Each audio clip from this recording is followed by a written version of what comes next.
Bonjour tout le monde, donc on se retrouve pour le dernier jour de la semaine, le dernier récapitulatif. J'espère que vous avez eu une belle semaine de trading. Moi, ma semaine a vraiment été incroyable, comme vous avez pu le voir dans mes trades recap. Et encore aujourd'hui, on a fini la semaine en beauté avec un beau profit de 1125 dollars US.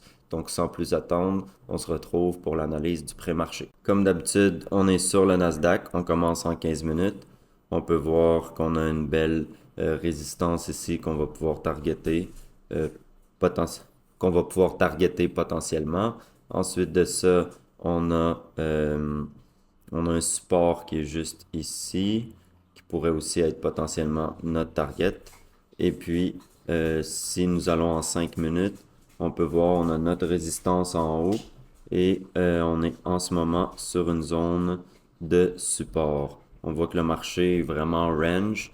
Si vous avez une belle semaine, ce que je vous conseille, c'est de ne pas trader le vendredi. Là, aujourd'hui, je vais probablement trader, mais je vais vraiment minimiser mon risque et mes lots. Donc, je vais prendre maximum un trade dans la journée et je vais risquer beaucoup moins que d'habitude. Donc, le marché ouvre dans moins de 30 secondes. On peut voir ici, on a brisé une belle petite résistance. On a rejeté notre support. On fait une belle bougie englobante. Donc, je crois que le marché va ranger aujourd'hui. Donc, je crois que je vais prendre ce trade-là.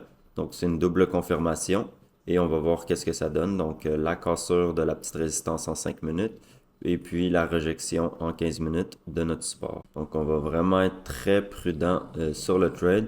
Vous me voyez là, mettre mon take profit à x2 environ 250 points de target.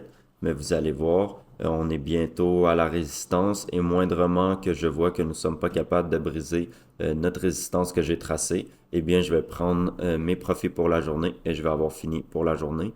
On est vendredi, ça sert à rien de perdre des trades, ça sert à rien d'over-risquer.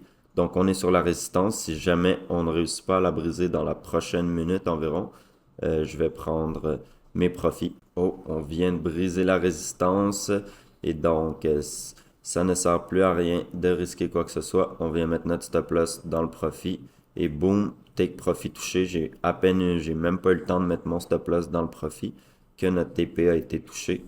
C'est vraiment un excellent trade. Pour être honnête avec vous, je m'attendais pas que ça monte aussi haut. Je m'attendais à couper à la résistance.